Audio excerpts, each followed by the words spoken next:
গল্পের শুরুতে আমরা অ্যানা আর তার বন্ধু জিওকে দেখতে পাই, যেখানে তারা দুজন মিলে সাংহাই ইউনিভার্সিটির সামনে দাঁড়িয়ে একে অপরের সঙ্গে কথা বলছিল। এখানে আমরা অ্যানাকে খুব খুশি দেখতে পাই, কারণ সে আজ অনেক বিখ্যাত একটা ইউনিভার্সিটিতে পড়ার সুযোগ পেয়েছে। যেখানে আমরা তখন অ্যানার ব্যাপারে আরো একটা বিষয় তখন জানতে পারি। আসলে অ্যানার ম্যাথ অনেক অপছন্দের একটা সাবজেক্ট ছিল, ঠিক আমার মতো, কারণ সে বিষয়টা একদমই আমার মতো বুঝতেই পারতো না। তাই সে আজ এই ব্যাপার নিয়ে একটু নার্ভাস ছিল। এরপর সে তার ক্লাসের দিকে চলে যায়, যেখানে আগে থেকেই ম্যাথ ক্লাস হচ্ছিল। যেটা দেখে তাই সে চুপচাপ করে ক্লাসে ঢুকে তার একটা নতুন ক্লাসমেটের পাশে গিয়ে বসে। তার পাশে বসা মেয়েটির নাম ছিল কিয়াও, যে কিনা একজন টপ স্টুডেন্ট ছিল।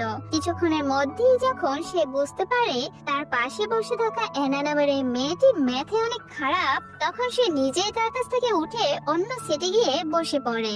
কিছুক্ষণ পর যখন তাদের ক্লাস শেষ হয়, তখন অ্যানা ভালো মনে তার টিচারকে কমপ্লিমেন্ট দেয় এত ভালো পড়ানোর জন্য, যা শুনে তার টিচার রুডলি ভাবে বলে পড়া ব্যতীত সে যেন আর ক্লাসে কোনো কথা না বলে, যেটা শুনে পুরো ক্লাসের সবাই তার উপর হাসে।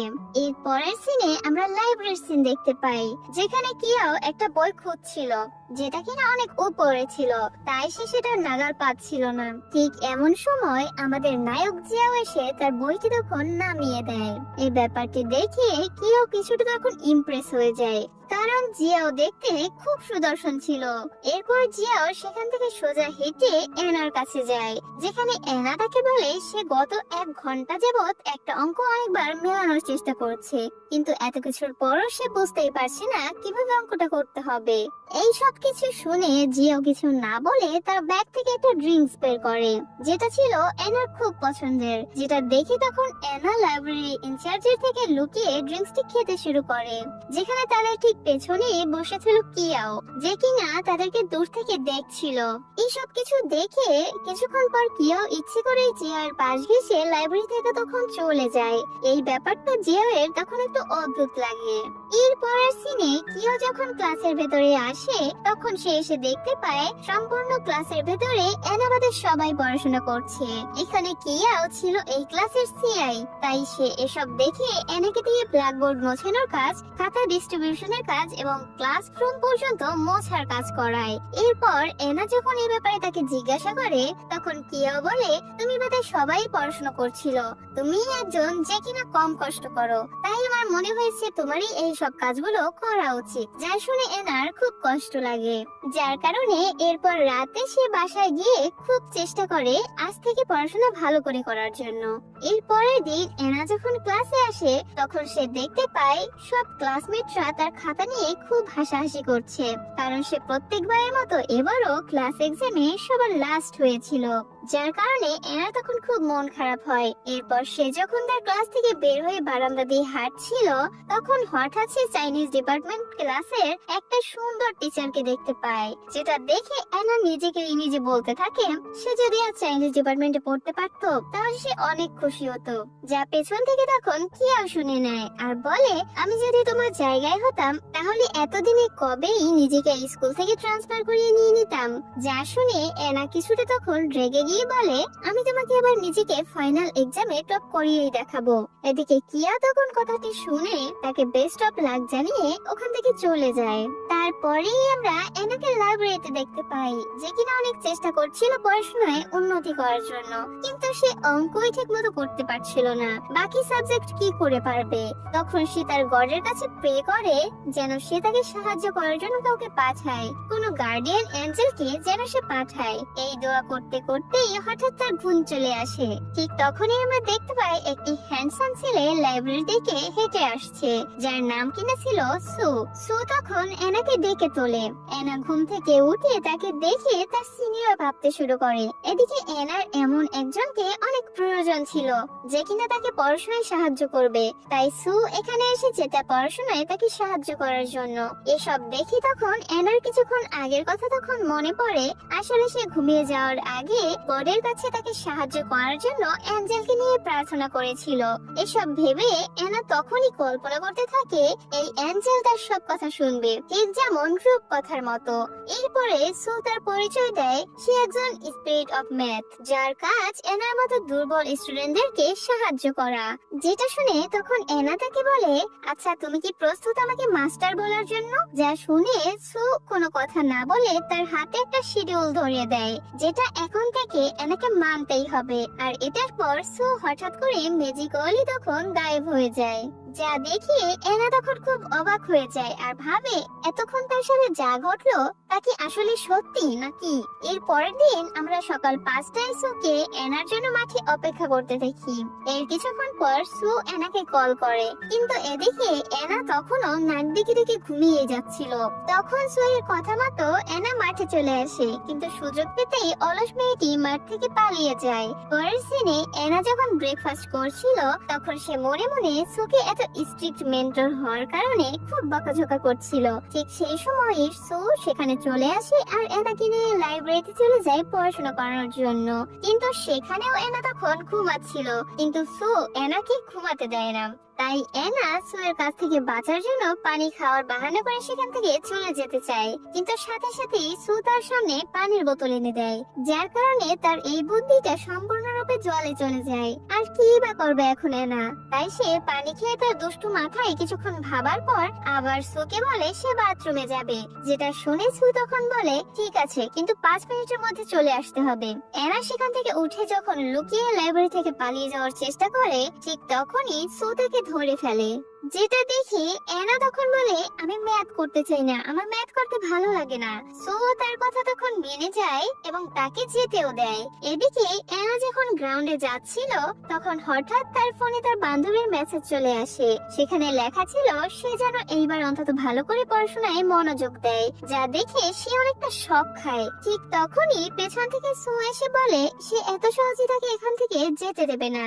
তখন সে তাকে নিয়ে আবারও লাইব্রেরিতে চলে যায়। এদিকে যেহেতু সু একটা স্পিরিট ছিল, তাই সে তার পাওয়ার ব্যবহার করে এনার সম্পূর্ণ অতীত জানতে পেরে যায়। অন্যদিকে এনাও পড়তে পড়তে একটা ফর্মুলা খুব ভালোভাবেই শিখে যায়। তখন সু তার মাথায় হাত দিয়ে বলে তোমার চুলগুলো কেটে ফেলা উচিত, যেন তোমার ব্রেইনে একটু হাওয়া বাতাস লাগে। কিন্তু এই ব্যাপারে এনা সম্পূর্ণ তখন মানা করে দেয়। এর পরের দিন স্কুলে এনা খুব লুকিয়ে লুকিয়ে চলছিল, কারণ যেন সু তাকে দেখতে না পায়। তাকে এই অবস্থায় দেখে জিয়াও হঠাৎ এসে তাকে জিজ্ঞাসা করে কি হয়েছে তোর, তুই এভাবে আছিস কেন?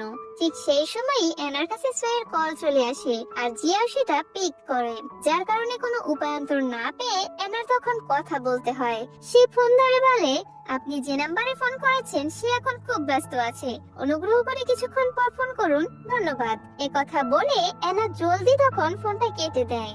অপরদিকে এই কথা শুনে সু তখন ধরে ফেলে আসলে এনা তার কাছ থেকে বাঁচতে চাইছে। এদিকে এনা যতক্ষণ জিয়ার সাথে সময় কাটাচ্ছিল সে প্রত্যেক মুহূর্তেই নিজেকে লুকিয়ে চলছিল সুয়ের কাছ থেকে বাঁচার জন্য, কিন্তু দুর্ভাগা এনার সামনে তখন সু চলেই আসে, যা দেখে এনা উল্টো দিকে দৌড়াতে শুরু করে। ঠিক তখনই সু খেয়াল করে উপর থেকে এনার উপর একটা টপ পড়তে যাচ্ছে, যা দেখে সে সাথে সাথে দৌড়ে গিয়ে এনাকে সঠিক সময় বাঁচিয়ে নেয়, যেটা দেখে এনা তখন অনেক অবাক হয়ে যায়, কারণ সে যার থেকে পালাতে চাচ্ছিল আজ সেই তাকে বাঁচিয়ে নিয়েছে।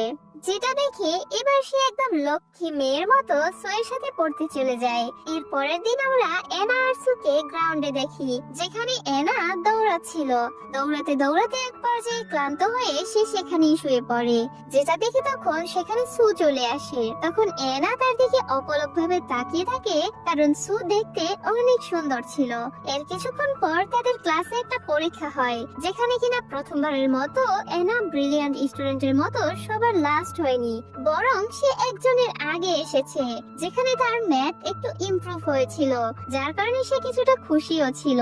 তাকে এত খুশি হতে দেখে কিয়াও তাকে বলে তুমি যদি এক্সামে আরো ভালো করতে চাও তাহলে তোমার আরো পড়াশোনায় ইমপ্রুভ করতে হবে। কিয়াও সেখান থেকে চলে যাওয়ার পর তখন এনার ফোনে সুয়ের কল আসে, যে কিনা তাকে লাইব্রেরিতে আসতে বলে পড়ার জন্য। যেটা শুনে লাইব্রেরিতে যাওয়ার পথেই তাদের দুজনের দেখা হয়ে যায়, যেখানে এনা তখন তাকে একটা মেয়ের সাথে দেখে, যে মেয়েটা তার পা ধরেছিল। তা দেখে এনা মেয়েটার ব্যাপারে জিজ্ঞাসা করলে সু এনাকে বলে যাওয়ার সময় তাদের দুজনার ধাক্কা লাগার কারণে মেয়েটা পড়ে যায়। এখন সে তাকে কোলে করে নিয়ে যেতে বলে। আর এখন এরকম একটা সিচুয়েশন হ্যান্ডেল করার জন্য এনার মাথায় তখন একটা বুদ্ধি আসে, যেখানে সে তখন মেয়েটাকে বলে সু তার বয়ফ্রেন্ড হয়। যা শুনে মেয়েটা একটু পর নিজে থেকে উঠে সেখান থেকে হেঁটে চলে যায়। এরপরে তারা যখন লাইব্রেরিতে পৌঁছায় তখন সু তাকে জিজ্ঞাসা করলে এনা তখন বলে সে শুধুমাত্র এই সিচুয়েশন হ্যান্ডেল করার জন্য এই কথা বলেছে। যার শুনে সু তাকে বলে তুমি জিওমেট্রির ওই ফর্মুলাটা 100 বার লেখো। যা শুনে এনা তখন অনেক অবাক হয়ে যায়, কারণ তাকে সাহায্য করার শাস্তি হিসেবে তাকে 100 বার জিওমেট্রিক এর ফর্মুলা লিখতে দেওয়া হয়েছে। অপরদিকে জিয়াও এনার সাথে দেখা করার জন্য তার পছন্দের ড্রিঙ্কস নিয়ে তার ক্লাসে চলে আসে, যেখানে কোথাও ক্লাসে সে এনাকে খুঁজেই পায় না। তখন কিয়াও তাকে বলে এনা লাইব্রেরিতে আছে। যা শুনে জিয়াও কিয়াওকে কিছু না বলেই সরাসরি লাইব্রেরি দিকে চলে যায়। এদিকে তখন আমরা লাইব্রেরিতে দেখি সু এনাকে পড়াচ্ছে। হঠাৎ একটু পরেই একের পর এক মেয়ে এসে সুয়ের জন্য লাভ লেটার রেখে যেতে শুরু করে তাদের বেঞ্চে, কিন্তু সু তাদের কোনো রিপ্লাই তখন দেয় না। এবার একটু পর একটা মেয়ে এসে যখন সুয়ের কাছ থেকে ডিরেক্ট তার ফোন নম্বর চায়, তখন সুয়ের মনে পড়ে এনা কিভাবে একটু আগে তাকে ওই ঝামেলা থেকে বাঁচিয়েছিল। তাই সেও একই বুদ্ধি তখন কাজে লাগায়। সু একটা কাগজে এনার দিকে ইশারা করে বলে সে তার গার্লফ্রেন্ড, যেটা দেখে এনাও সুয়ের সাথে তখন তাল মেলায়। তখন ওই মেয়েটিকে পুরোপুরি এবার বিশ্বাস করানোর জন্য সু তার সামনেই এনার কপালে কিস করে। যা দেখে ওই মেয়েটা সাথে সাথে ওখান থেকে চলে যায় এবং এনাও অনেকটা অবাক হয়ে যায় সুয়ের এরকম আচরণে। এই দৃশ্য আবার জিয়াও তখন আড়াল থেকে দেখে ফেলে, আর সে কিছুটা রেগেই যায়। তাই সে এনার কাছে গিয়ে এনাকে জিজ্ঞাসা করে সু কি তার বয়ফ্রেন্ড হয়। তখন সু বলে না, কিন্তু তার ফ্যান ফলোয়ার যেন তাকে ডিস্টার্ব না করে, ঠিক সেই জন্য এমনকি এনার পড়ার যেন ডিস্টার্ব না হয় তাই সে এরকম করেছে। যেটা শুনে জিয়াও এনাকে আর কখনো এরকম কাজ করতে না করে ঠিক এটা বলে তার ড্রিঙ্কস ওখানে রেখে সে ওখান থেকে চলে যায়। এরপর আমরা জিয়াওকে মাঠে বাস্কেটবল খেলতে দেখি। ঠিক একটু পরে সেখানে কিয়াও চলে আসে এবং তাকে পানি দেয় আর বলে সে এনার ক্লাসের মনিটর। যেটা শুনে জিয়াও তখন তাকে বলে সে যেন একটু এনার দিকে খেয়াল রাখে। অন্যদিকে আমরা তখন আবার লাইব্রেরির সিন দেখতে পাই, যেখানে কিনা এনা একটু আগে ঘটে যাওয়া ঘটনার কারণে অনেক ডিস্ট্রাক্ট হয়ে পড়েছিল। তখন সু তাকে জিজ্ঞাসা করে তার কি এই ম্যাথের ফর্মুলাটা আয়ত্তে এসেছে। তখন এনা বলে না, তার এখনো হয়নি। এই শুনে সু আজকের মতো এখানে ক্লাস শেষ করে রেগে সেখান থেকে চলে যায়। যেটা দেখে এনাও তার পিছে পিছে যেতে শুরু করে আর বলে তার পিছের কারণে সে ডিস্ট্রাক্ট হয়ে পড়েছে, তাই সে তাকে ব্লেম দিতে পারে না। তখন সু বলে ঠিক আছে, কিন্তু এই ফর্মুলা 100 বার করার পরও যদি এখন তোমার সেটা মনে না থাকে, তার জন্য অবশ্যই সেটাকে এবার ব্লেম দেবে। এর পরের দিন আমরা তাদেরকে আবার লাইব্রেরিতে দেখি, যেখানে কিনা এনা পড়া বাদ দিয়ে তাকে একের পর এক গল্প বলে যাচ্ছিল। যা দেখে সে বিরক্ত হয়ে গতদিনের হোমওয়ার্কের কথা বলে আর জিজ্ঞাসা করে তার ফর্মুলাটির ব্যাপারে। তখন এনা বলে তার ফর্মুলা পুরোপুরি মনে নেই। যা দেখে সু রেগে সেখান থেকে উঠে চলে যেতে নিলে ঠিক তখন তার সামনেই দাঁড়িয়ে ছিল spirit of Chinese and history ডিপার্টমেন্টে দায়িত্বে থাকা ইউবিন। তখন ইউবিন সুকে জিজ্ঞাসা করে সে কেন এনার পিছনে লেগে আছে। তখন সু উত্তর দেয় এনা শুধু আমার, এই বলে সে ওখান থেকে তখন চলে যায়। এর পরের দিন সকালে এনা যখন ফিল্ডে আসে দৌড়ানোর জন্য, ঠিক সেইখানে এসে সুকে সে দেখতে পায় না। তাই সে খুশি মনে সেখান থেকে তখন চলে যায়। এরপর সে লাইব্রেরিতে গেলে সেখানেও সে সুকে তখন দেখতে পায় না, যার কারণে সে এখন একটু চিন্তায় পড়ে যায়। কারণ হঠাৎ করে সুয়ের আবার কি হলো, সে কেন তাকে আর গুরুত্ব দিচ্ছে না, সকালেও আসেনি, এখন লাইব্রেরিতেও নেই। সেই সব কিছু ভাবতে ভাবতে এনা তখন লাইব্রেরির বাইরে গিয়ে সুকে কল দেয়, কিন্তু সুয়ের ফোনও তখন বন্ধ দেখায়। যেটা দেখে এরপর সে লাইব্রেরিতে তার আগের জায়গায় যখন ফিরে আসে, তখন সে ওই জায়গায় ইউবিনকে দেখতে পায়, যে কিনা সেখানেই বসেছিল। যেখানে ইউবিন তাকে বলে সে আসলে institute of Chinese and history ডিপার্টমেন্টের একজন প্রফেসর হিসেবে আছে এবং সে তাকে এই ডিপার্টমেন্ট থেকে চাইনিজ ডিপার্টমেন্টে শিফট করার জন্য সাহায্য করতে পারবে, আর তার জন্যই সে এখানে এসেছে। এনা তখন সুয়ের ব্যাপারে তাকে জিজ্ঞাসা করে। তখন ইউবিন বলে সু তার টাস্ক ক্যান্সেল করে দিয়েছে, যেটা শুনে এনা তখন বলে সে জানতোই সু তাকে একটু পছন্দ করে না, কিন্তু তাদের এইসব কথা একটু দূরে বইয়ের পিছে লুকিয়ে থাকা সু তখন শুনে ফেলে। এরপর এনা আর ইউবিন তখন দুজন মিলে লাইব্রেরি থেকে অনেকগুলো হিস্ট্রি আর নোবেলের বই কালেক্ট করে, যা কিনা এনা অনেক আনন্দের সাথে পড়তে থাকে। তারপর ইউবিন এনাকে নিয়ে তাদের ইউনিভার্সিটির কাছে থাকা সমুদ্রের পাড়ে যায় যেন সে সূর্যাস্ত দেখতে পারে। ইউবিন এসব এই কারণে করছিল যেন এনার মন ভালো থাকে এবং সে ভালো করে কবিতা, গল্প এগুলো বাস্তবে দেখতে পারে। তারা এভাবে কিছুটা সময় কাটানোর পর রাত চলে আসে, যেখানে এনা তখন ইউবিনকে সারা দিনের জন্য ধন্যবাদ দিয়ে সেখান থেকে তখন চলে যায়। তখনই পিছন থেকে সু বের হয়ে আসে, যে আসলে সারাদিনই তাদের পিছনে পিছনে ঘুরছিল। সে বের হয়ে এসে তখন বলে ইউবিন তুমি যেই ডিপার্টমেন্টের যেই হও না কেন এনার থেকে দূরত্ব বজায় রেখে চলো। আসলে সু কিছুটা জেলাস ফিল করছিল তাদের দুজনকে নিয়ে। এর পরের দিন সে যখন ইউনিভার্সিটিতে যায় তখন তার সাথে আরো দুটি স্পিরিট প্রফেসরের দেখা হয়, যারা দুজন মিলে তাকে পুরো চাইনিজ ডিপার্টমেন্ট তখন ঘুরিয়ে দেখায়, যার কারণে এনার তখন অনেক ভালো লাগে। আর এইসব কিছু ইউবিন আর সু দুজন মিলে একসাথে দেখছিল সুয়ের স্পেশাল পাওয়ার ব্যবহার করে। এনা যখন সেখান থেকে বাসায় ফিরছিল পথেই তার কিয়োর সাথে দেখা হয়, যেখানে কিয়ো তাকে জিজ্ঞাসা করে তার সামনের এক্সামের প্রিপারেশন কেমন, যেটা শুনে এনা তখন তাকে কিছু না বলে ওখান থেকে চলে আসে। কিন্তু বাসায় যাওয়ার পর হঠাৎ করে এনার যেন কি হয়, তার মাথায় খালি সুয়ের কথাই ঘুরছিল। তাই সে তার কথা মনে করতে করতে ম্যাথ বই খোলে এবং নিজে নিজেই ম্যাথ করতে থাকে। এর পরের দিন সে যখন লাইব্রেরিতে যায় তখন ইউবিন তার জন্য অপেক্ষা করছিল।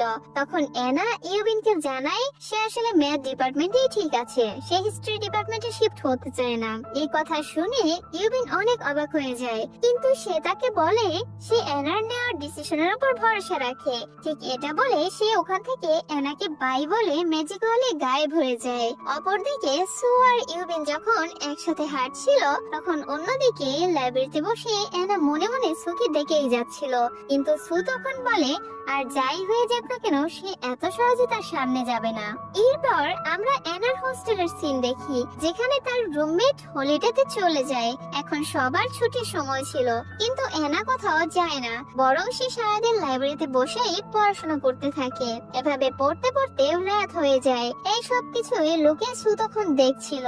এদিকে যখন রাত গভীর হয়ে যায় তখন এনা বাড়ি ফিরতে নিলে সে অনেক ক্লান্ত থাকায় সিঁড়ি দিয়ে নামতে গিয়ে ধূপ করে পড়ে যেতে নেয়, কিন্তু হঠাৎই সেখানে সময় মতো সু এসে তাকে বাঁচিয়ে নেয়। কিছুক্ষণের জন্য তো এনা পুরো তখন থমকে যায় আর নিজের চোখকে বিশ্বাস করতে পারে না। তারপরে যখন সে বুঝতে পারে না এটা সত্যিই সু, তখন সে তার আচরণের জন্য তার কাছে ক্ষমা চায়, যেটা দেখে সু এনাকে তখন ক্ষমা করে দেয়। তারপর তারা দুজন মিলে সেখান থেকে তখন চলে আসে।